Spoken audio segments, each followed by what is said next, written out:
MANvFAT Cardiff.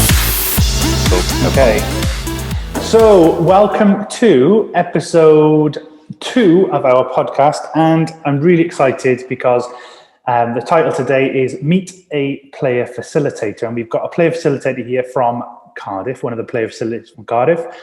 Mike, welcome. So first of all, straight in with a question, Mike. And we've just spoken before this, the fact that I do know you. I knew you quite well. You know, played on the same team as each other. I think Pinky Whites. Pinky Whites. I think at one point you were my captain. Maybe. I think I was for one season, yeah. Yes. I follow you anywhere, mate. Don't worry. So I know a bit about you, but do you want to give us a bit about yourself? Who are you? What's your background? How did you get into the MANvFAT? All right, thanks, Stan. So, my name's Michael. As Stan said, I'm a player facilitator in the Cardiff League. So, I started MANvFAT in roughly March of 2019. And weight, pretty much for me, always been a problem. I was always the big kid, even in primary school, in secondary school. But it really became, I would say, a problem in uni life. Off to uni for the first time. Really ballooned the weight, but I was never that person where I was the skinny kid or even the normal size person. And over time, weight fluctuated. So I did have periods of time where I was in control of it, and then I also had periods where I wasn't in control of it. And I think the big thing that I truly believe, having talked to everyone, is everyone's got that moment, the moment that they go, right, I need to sort something out. And there was a moment for me, and it was in about August of 2018. I got a young daughter, so my daughter back then was about 4 or 5, and we were going on a roller coaster. I had to do that dreaded walk of shame that some people might have had, that some people haven't. And that was the time where I really looked at myself, and I was like, Jesus, I've let myself go quite significantly. And I didn't really do much about it. I started doing a little bit, but then it was my wife that saw it. So there was way back when, in around early 2019, there was a ITV news article, and I think ITV had come down to the Cardiff League and done a promo. I think the and then and finally piece on ITV World News, and they'd done a piece. And I remember my other half saying, "Oh, why didn't you try this?" Tried it, but I had that moment. The first night that I thought I was absolutely going to die. Having run around, and I remember within about 7 minutes, I was on the side of the pitch with the biggest stitch of thinking I was going to die. And one of my teammates at the time, about 2 minutes later, pulled something. And it's like, "Oh, you need to get back on." I was like, I can't. I physically can't get back on. But I did, and never looked back to it. So when I started, I think I was about 20, obviously Imperial. I think it was 150 kilograms plus. Now I'm quite a tall guy, so I can carry it well. So that was probably around just over 24 stone. And I had in mind that we had a big family holiday to Florida in Halloween of that year. So it pretty much gave me 7 years to really make an effort and do it. And I essentially set myself a challenge to see how much I could lose in that time period. And the one thing, feel free, if this is a question coming up, the one thing that really helped was the team. So I know we referred to it earlier as Pinky Whites. So we were that team, the team which everyone's the Everton of the Premier League, if that makes sense. Everyone has a soft spot for them, but doesn't really get into Europe anymore. No, but in Europe. We were definitely not in Europe, but the one good thing, and the support was great, the team was great, we got spanked every week. I remember coming on, and in the end, it was never demoralising. because and it's someone reminded me actually last week in the Cardiff League, because we had HQ down to visit, and he made the comment. It was like, we were talking about way back when, and I completely forgotten it, but there was one time where we managed to do a 15 goal swing on the weighing scales. Yeah. And that was just like, that was a kind of craziness, and I still remember it to this day, and I'd forgotten it for the time being, and then he reminded me, and I was like, oh yeah, I remember that. That was probably one of those moments which I was like, get in. It was one of those, I remember we were absolutely buzzing. We got absolutely spanked on the pitch. We got annihilated, but we somehow we managed to kind of turn that around. That was against the Yellows, because I've just been speaking to Scott. Actually, Scott's here tonight, and it was against the Yellows, and it was one of those things that just kept coming back again and again and again. Oh, we would have done this if it wasn't for that. And when you end up, so 15 goals in MANvFAT is everyone losing, maybe 1, 2, possibly 3, 5 or 10% in a week, from different players, a fair few hat tricks. It's really hard to do. But I'm going to move it on now, because I'm going to talk about, you've talked about your journey and why you were there. And I think you eloquently put as well how lots of people start at MANvFAT, because what you said was, my wife said, why don't you try that? Because our wives very rarely, unless they really dislike us, which mine does sometimes, never say, oh, you're extremely fat. People in our lives say, why don't you try this? And like you said, everyone turns up 7 minutes in, because you think 28 minutes isn't a long match. When you're going at it 7 minutes in, and we were on a quite small pitch as well. Oh yeah. Your fitness isn't there because your fatness is there. So you've spent this time. I remember that build up to the Florida trip. You lost a considerable amount. I can't remember the exact amount, but it was about 7 stone. Yeah, 7 stone in about 6 months. Yeah, when I say considerable amount, I really do mean it. So 7 stone in 6 months. You're down to somewhere where you're happy. Yeah, would you say you're happy? I would say I am comfortable. I wouldn't say it's kind of, I'm still at not my target. I think I've said it to a few people. I don't think I'll ever be at that stage where I'm going to be hitting BMI, if that makes sense. I just don't think, and I don't think I want to be down there. As I said, I'm always quite a big build, and I think it's what you are comfortable with. During lockdowns and stuff, I've had periods over the last 18 months or 15 months where I've done really well, and periods which I haven't done, and I'm pretty much middling out. I know where I am, I know my body, and I'm happy currently, and I'm back into it now where kind of no one can be on it foot to the gas for considerable periods of time. You've got to live a life to an extent as well. It's a real life. Yeah, I've got a target in my head, but I know I'm at that stage now where I'm happy. I'm not at that target, but I know I'll get to that target eventually, and there's no rush to get there because I feel fit. I feel healthy to an extent.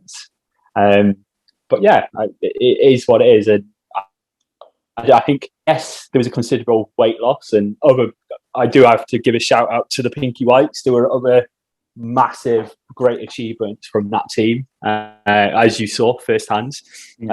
Tony and Leighton and JD, to name just a few. Amazing kind of efforts from them as well as other guys in the team. And it is what it is, and I'm at that stage now where, as I said, I'm happy kind of around that target range. And yes, there'll be a stage where, and it might be now, to be honest, I'm on it, if that makes sense. Yeah. I'm on the fitness. I'm on the eating healthily at the moment, and it's just to kind of making sure that it's right for me, because you've got to live your life as well at the same time. Yeah, and you've spoken really eloquently about why you did MANvFAT, what you did. Well, I'm going to bring you on to now being a player facilitator, because that's what it's all about. Sure. So how did becoming a player facilitator come about? So I remember having a chat. So it was actually you. came about, because obviously this was just prior to lockdown number one, when the world was in its normal state. And obviously the Newport League was kicking off on the ground. So you were obviously the player facilitator for Cardiff under Naz stewardship. And you were moving over to the Newport thing. So there was a space there. It wasn't exclusively advertised, but I kind of inadvertently threw my hat in the ring. And as you know, Sam, I like being, I'm a bit kind of, I wouldn't say OCD because I think that term's a bit over the top, but I'm an organizer. I like organizing stuff. You should hear from my other half. She goes, whenever we're on holiday, I have to organize kind of flight times and all that kind of thing to the nth degree. That's just who I am. And kind of, I enjoy it. So I kind of threw my hat in the ring and yeah, never looked back really. Although kind of over the last 15 months, no one's had kind of normality to contend with, but that was basically where I came from. Yeah. So my next question is how long you've been as a PF. It's been a bit of a tricky one to define that, because you started pretty much at the start of 2020. So you'd been on your journey, your 7 stone journey towards, lowering your weight, but also fitness. Because I know you run in a running club. You organise lots of running events for the MANvFAT guys as well. So you've had this kind of 18 months as a PF, but not so much contact within the sessions. But now you're back at the sessions. I know Cardiff's got a brand new venue. It just had a massive influx of new guys as well. So what do you see your job as a PF entailing? What is it that you do that supports the league? So kind of the one thing. So as you well know, kind of the league to an extent once you have kind of the first couple of weeks in registration, and once you have a big influx of, we've had quite a lot of change in the Cardiff League, especially with lockdowns and so on. There's been a lot of kind of trying to get people back engaged, which is something that I've been actively trying to do, trying to get kind of people registered, new people, as well as a mix of return as well as a new venue as well. So there's been kind of a lot of front up effort over the last couple of weeks to kind of get Cardiff, I wouldn't say back on its feet because it was never off its feet, but to an extent where things running as normal. And I think we're at that stage now where there's still a few kinks to work out, but how I see what I've been involved with over the first couple of weeks is more kind of COVID protocols, kind of actually getting the logistics right, because obviously we're an indoor venue which has a whole host of problems and so on, which isn't particularly a bad thing, especially when it's pissing it down with rain. But you've also we've got to kind of adhere to kind of very strict COVID guidelines and so on. So we just have to be a bit careful. I think a lot of it has been logistics more than anything, but I'm seeing that tail off to an extent. And now it's more kind of making sure kind of it's a ticking over exercise. We're going into week 2 as of tomorrow. I'm not sure when this is going to be aired, but tomorrow night is our second week of the regular season. And it's starting to get to that stage now where it's starting to kind of get into its rhythm. And I'm hoping now, and one of the things kind of I've been happy with, and I think the biggest thing from the player facilitator side then is kind of that feedback you get from the thing. What you want is people to come down. I know on a Newport it's a Friday night, Cardiff it's a Thursday night, or whatever night it is. You want people to come down in it and to be honest and say, that was a great session, really enjoyed it, really enjoyed the pitch we're playing on, and we're getting quite a lot of that feedback. I've had quite a few people come to me and say, this is great, happy, teams are great, everything's great. And then again, I'm not going to kind of say things crop up that people aren't particularly happy with. And it's just kind of making sure that those little things, I wouldn't say nipped in the bud, but just address and listen to, and making sure that things are running as swimmingly as they can, because kind of a happy league is the best thing around everywhere. Yeah, I think you're spot on there as well. And you talk about front loading the effort, and I know you've done fixture lists. I hope that's Pepsi Max, not full fat Pepsi. Fixture lists. Pepsi Max, I promise. fixture lists and you put out scores. You've done a lot of content to be shared. You've put a lot of stuff on the MANvFAT Cardiff Facebook page. And I think with all of that, with sharing the COVID protocols, all the write-ups that you do, it's really helpful. So my next question is kind of two-pronged. Sure. How did being a captain prepare you to be a player facilitator? Are there any things that you do in both roles? I think the one thing that really does help is that you know it. So kind of obviously, I wouldn't say it's a hierarchy, but kind of there's open levels of communication. Like if, for example, kind of you had the coach and you had 80 guys with one kind of level of communication between it all, it just wouldn't work because there's just too many kind of people to kind of not manage, but kind of making sure everything. And the captains do a good job of kind of making sure that kind of drive forward. And I see them as player facilitators in their own right. They are facilitating their own teams and encouraging them and making sure that new people are well fit in, that people can talk and have a bit of banter and slag each other off in some cases, but in a gentle manner kind of thing. So yeah, I do think kind of the captain role and the vice captain role as well is a great opportunity for kind of people to kind of really give. I wouldn't say give back because I don't think that's the right word, but really kind of foster that environment. And one of the things that we try and do in the Cardiff League is to kind of have an open communication between captains and the player facilitators and the coach as well.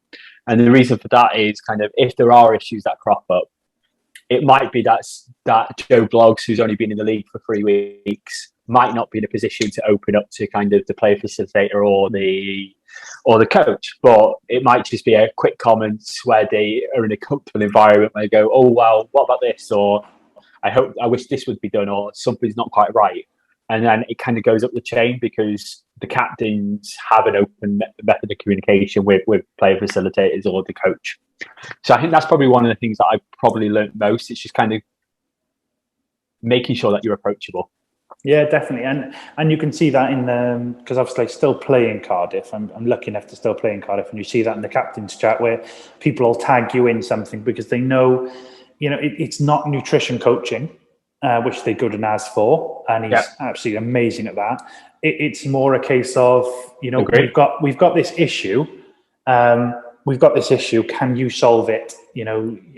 And it frees up the coach. I think the PF role in Cardiff has really developed since you and Ian have taken over as well, where it has been, you've been dealing with lots of logistical issues and really making sure the league runs effectively. And you've talked about front loading that effort and the lines of communication, and you do that really well. So find a little bit here on building a league, because for anyone who doesn't know, Cardiff has just had a bit of an expansion. A lot of people taken on. We mentioned that earlier. So what do you think is the best way to build a league for leagues that are looking to build? How do you think the best way to do that is? So I think that is a two-pronged answer. I think people's journeys. I think one of the things that you would struggle with in any league, I think it's important that you need a mix. So a mix of people that have been there, done that, maybe have fallen off the wagon, or maybe need that kind of that support network to kind of continue their journey, even if other people might think they've completed the journey. In my experience, you probably know a few people. They always need that kind of safety net, just that accountability, and I think that's an important thing to kind of think. And what we've seen a lot in Cardiff for the last few weeks is kind of people that maybe prior to lockdown or during lockdown that dropped out because of X, Y, and Z. It could have been financial problems, it could have been personal problems, it could have been just because they weren't playing or so on. And we've noticed a significant amount of people kind of return or want to return because kind of they, as you know, a journey is never over. It's one of those things, kind of, a journey is just never over. But then I think it's also important. So that openness for people to have that support network. Like I know kind of people slag it off, but Slimworld is kind of a perfect example, or Weight Watchers, or insert weight loss scheme here, if that makes sense.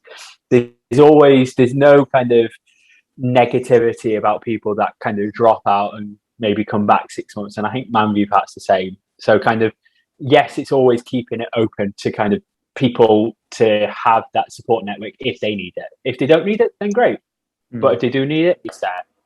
But then conversely as well, is also to kind of look at the other side as well. So you've got people that are kind of maybe 6 months, year, 2 years, even longer in some people cases into that journey. But then I think it's also important that that's not the entirety of it. That there's people out there, kind of, we are only, like in the Cardiff League, I think we've got 66 players registered. And if you can imagine kind of the population of potential people that could help, that are looking for such a scheme, that just need that encouragement for such a scheme in the local area. Take Newport, for example. Without Newport's only come in for the last year or so, the Newport League. But those people didn't just kind of miraculously appear. They were always there. Yeah.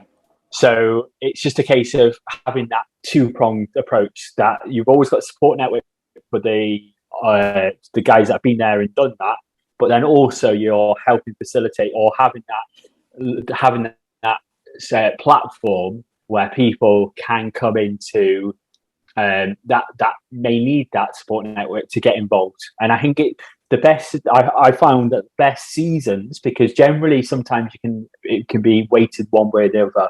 The best seasons are where you've got a real good mix of the two. Yeah. So you've got kind of, and I think it helps for the more experienced players to have the new players as well, because they've been on the list, they'll want to bring them forward. I remember when I first started, you were kind of a great example. So you've been I think you've been MANvFAT for about a year, and you'd kind of already gone significantly through that journey. And there was some guys, including me, in that team where you really supported and helped through and bring on that kind of. So I do think it is a mix, and so going back to your original question, growing a league is quite you have to have that. You can't just focus on one or the other. It's got to be both. Yeah, absolutely. And I think the captains, the way the captains have been chosen in Cardiff is really good as well, because there's lots of experienced guys there, and they're supporting. There's people who are still on their journey but have that capacity, like you did, to support others. So you came into that player facilitator role. Some of the captains, they're on their journey, but they've got the capacity to support others. That's really important. So what's the best part of the Cardiff League? What would you say makes it distinctive? What have you got coming up that you're really excited about? So there's two things. I think so this might sound a bit of a corny statement, but kind of I see the Cardiff League is very much a family atmosphere, and maybe it's a club or whatever word you want to use, but it's that kind of ethos more than anything, in terms of kind of everyone's there to support each other. If someone, if I made a bad tackle on a Thursday night and kicked someone by accident, then I think everyone would know there's no kind of harsh feeling in it. It is a support network. The football does come second in my head. It might be different for other people. They might have different priorities, but I think first and foremost, it's a weight loss league with a football element to it. I think that's a key thing in terms of what I think really, it probably doesn't set Cardiff aside from other leagues, but I think it is a key thing in terms of kind of the spirit of the Cardiff League. And I don't want to put kind of words in people's mouth, but I think that is kind of an important thing. And then in terms of coming up, like I'm quite excited. So I think you mentioned we've had an expansion. So it's kind of, we've actually been removed back to 6 teams. And the reason why we've gone back from 8 to 6 primarily is because we've gone from a small 5-a-side pitch to a very, very large 7-a-side pitch, which is a totally different environment. And we made the decision to drop back just for a season and really kind of facilitate big teams. So we've got 11 players on each team, and I think we had week 1 last week, and I think think there was about 6 people out of the 66 that didn't turn up. So that shows you that there's quite a high level of uptake because people, I'm assuming that'll go down slightly because people's got lives and so on and other commitments. But I'm excited for the season ahead just to see how it kind of plays out, because you've got your kind of favourites and from the weight loss perspective and favourites from a pitch perspective, but it'll be interesting to see how it all plays out over the next 14 weeks. Yeah, there's no and the cup. I've never been involved in a cup, so there we go. So another chance for silverware. Yeah, it'll never be so that's a new one for me. It'll never be the pinky whites that are those favourites for the pitch, though, was it? We were never favourites for the pitch. You've said that. So thanks ever so much for talking to me, Mike. We were. I think we were. I think we won a game by the end, didn't we? I can remember celebrating that one game. Yeah, it might have been 1-0 own goal for them. So thanks ever so much for talking to me about. About being a PF. I've just got some final quick fire questions for you. No messing about. I want an answer straight away. You got it, Mike? Okay. Yeah, there is a bit of a lag on the lines. Okay, so I'll give you that. So first quick fire question. Texting or talking? Texting, okay. From childhood, what was your nickname? Oh, I never had one. Hursty, I think. I never really had a normal one. Yeah, we call you Hursty in the team as well. Yeah. So of all time, what's your favourite band? Oh, probably Arctic Monkeys. Oh. Nice, I do like them. Okay, you've got a superpower. Is it, if you could choose it, invisibility or super strength? Invisibility. Devious. I've always known you're devious. Hiding. And final question. Final question. You go to Joe's Ice Cream. What's the flavour you go for? Any choice. Oh. So Joe, I used to live in Swansea, so I do know Joe's Ice Cream very well. They always had the strawberry marshmallow ice cream, which was a particular favourite of mine.